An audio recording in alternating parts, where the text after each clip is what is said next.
All right, crew, we are here with the Bronze Bow, Chapter 6. And I'm trying to keep up with you guys. Here we go. Daniel turned his face toward the mountain. He intended to leave this city and never set foot in it again.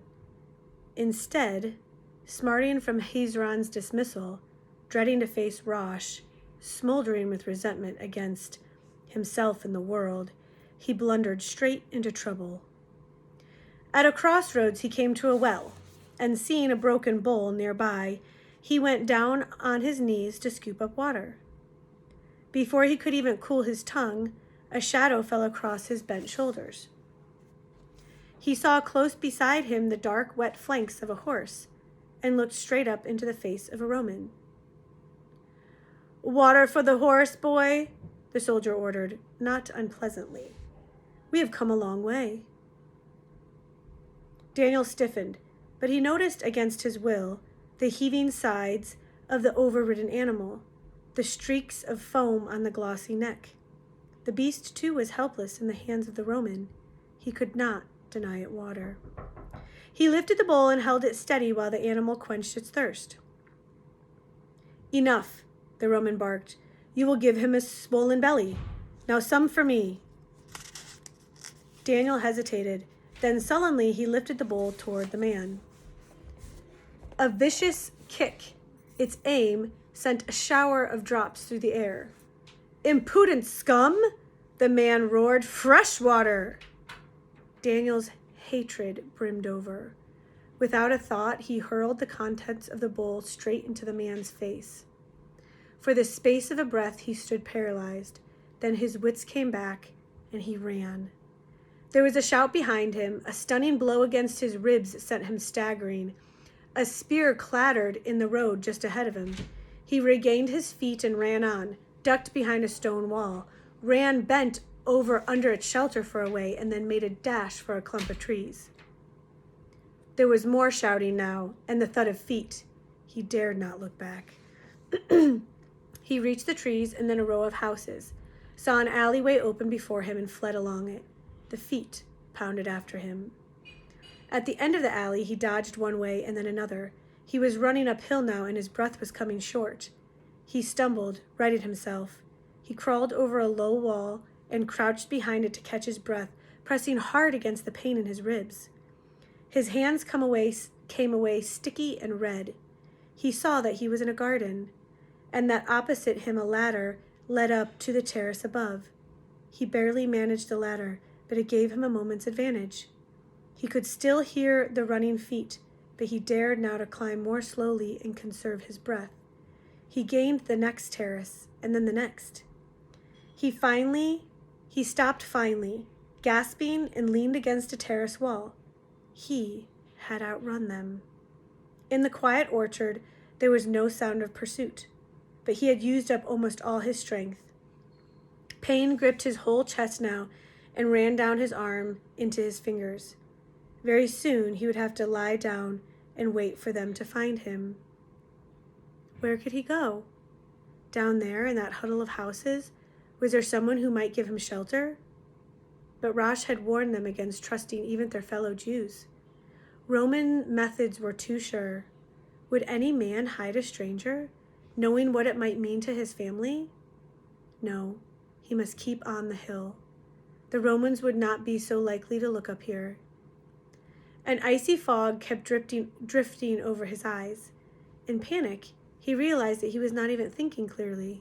He clung now to one chance, and he knew that that chance had been in his mind all along, and he directed his feet even when he was running too fast to think. If he could get to Joel, Joel would take him in. He didn't know why he was sure of this, but on that first day on the mountain, he had trusted Joel. He never remembered how he got to the door in the long wall, or how he had sense enough to pull the folds of his robe to cover the dark stain that spread down his side. Afterwards, he recalled that the doorman admitted him and went to summon Joel. But as he stood for the second time in the outer hallway, he was not thinking at all, only concentrating on staying on his feet. Presently, he heard a step in the courtyard paving, and a figure approached him, waving and indistinct against the light. Then his eyes focused, and he saw that once again it was not Joel, but Malthace. She came toward him swiftly. "Daniel," she said, "you must go away quickly. Joel is not here. He and Father have gone to the synagogue, but they may be back any moment." Daniel's wits moved slowly. He could not quite take in what she was saying, but he perceived that his one chance had failed. Still, he could not seem to move. "Don't you understand?" she said sharply. If Father finds you here, If Father finds you here, he will have no patience. Why did you come back anyway?" He forced himself to one more attempt. "I must see Joel," he said, his voice harsh. "It is important." "Nothing is so important as Joel's studies," she flared. "If you cared anything about Joel, you would leave him alone. He can be a famous rabbi someday. He's not going to risk his whole future for a band of outlaws." Daniel looked at her stupidly. Her voice seemed to be coming from farther and farther away. "Can't you see?" she cried. "Joel is torn in 2 directions, but you know what is right." "Please, Daniel, I beg you, go away and leave him alone." Briefly, the mist cleared. He realized that once again he had blundered. The girl was right. He could only bring danger and trouble for Joel. He turned away, saw the door wavering and dissolving in the wall, took 2 steps toward it, and plunged headlong into blackness. Consciousness returned slowly. At first, he was aware of something soft under his head. For the moment, that was enough, and he lay motionless, while pain flowed in again across his chest and side. Finally, as the sharpening pain prodded him awake, he was able to open his eyes. It must be night. He could see nothing in the blackness. Then he realized that someone was bending over him, and gropingly he made out a woman's head with dark masses of hair, her face a white blur in the dimness. Then he remembered and struggled to move. Instantly, the sick blackness roared over him. After a time, it all started over again. The pain, the groping, the face of the girl still looking down at him. "Where am I?" he asked carefully, not moving. "Hush," Malthace whispered. "Don't speak out loud. You're in a storage room." The words reached him from a great distance. He lay trying to grasp their meaning. "Daniel," she whispered again, "can you hear me?" "Yes." "I'm going to go and get something for your wound. Just lie still and don't make any noise. I'll come as soon as I can. Do you understand?" "Yes." There was a rustling and a streak of light, then blackness again. He understood only that she had gone and that he did not need to move. After a time, the streak of light fell across him again. The girl was bending over him once more. "Are you awake?" she whispered. "Here, drink this. I'll hold it for you." The cool rim of a cup touched his lips. A gentle hand lifted his head. The wine was strong, with an unfamiliar bitter taste. It spread warmly down his throat into his chest, pushing back the pain. She set down the cup. "Now I have to pull away this cloth. I'll try not to hurt you." He clenched his teeth while she slowly eased the blood-stiffened tunic from his ribs. The wine made his head swim. He suspected there must have been medicine in it. He was aware that she was sponging his side, and he smelled the pungent odor of dill and the sweetish fragrance of oil, and felt a soft, dry cloth against his side. "How did I get here?" he murmured. "I dragged you in. Why didn't you tell me you were hurt? Joel would have never forgiven me if anything."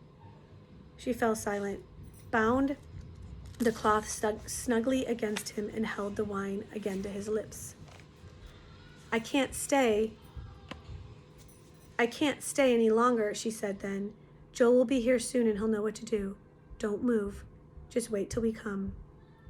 He did not know how long he waited, drifting in a sluggish river. Finally, the crack of light appeared, widened, and when it closed, there was still light. Joel had brought a candle, the flame lighting up his worried face. "Daniel, are you all right? Thank God you came here. I didn't know." Where? Daniel began. Don't talk. I heard what happened. They're searching all over town. When Thace told me, I knew it must have been you. You were crazy, Daniel. Don't make him talk, Joel. Malthace was close behind. See, Daniel, I brought some gruel for you. Can you eat a little? Joel held the candle while the girl dipped up spoonfuls of gruel. It tasted warm and good, but the effort was too great. After 3 attempts, he had to close his eyes and rest. Presently, he forced himself to speak again. I have put your house in danger. No, they'll never think of searching Father's house. Let me look at that wound, Daniel. Joel knelt down and cautiously pulled away the bandage. He let out a slow whistle. Ooh, you're lucky. Another inch or so? There's a nasty hole. No use arguing. You'll have to stay quiet. Daniel did not attempt to argue. He knew he could not even get to his feet. I don't think this place is safe, Joel went on. One of the slaves might come to get grain any moment. There's a passage between the 2 walls. Thace and I discovered it when we were children visiting here. If we lift you onto a mat and drag you, can you stand it? Yes, he said. He could stand anything in his helpless gratitude. The passage was scarcely 2 cubits wide. Joel, stooping over and tugging, with Thessia steadying behind, made slow progress, bumping along the rough earth floor for some distance before Joel was satisfied. Then he smoothed the mat carefully while Thessia went back to get grain sacks for a pillow and covering. I hate to leave you in this place, Joel said, shining the candle beam along the box-like walls. It's not too airy, but you won't suffocate, and I'm sure no one will find you. Daniel tried to stammer his thanks. I wish I could do more, Joel answered. I'm sorry things went wrong at dinner today. Father isn't like that, really. It's just that he's suspected for a long time how I feel, and he's afraid I'll join the Zealots. I talked like a fool, Daniel said. Well, yes, you did. Joel smiled for the first time, but I wish I had the courage to stand up to him like that. If he finds out, he'd never give you away, I'm sure of that, but he would start asking questions about Amalek and the mountain and all. No knowing where it would end. Just stay here and don't worry about it. Thace and I will come whenever we can.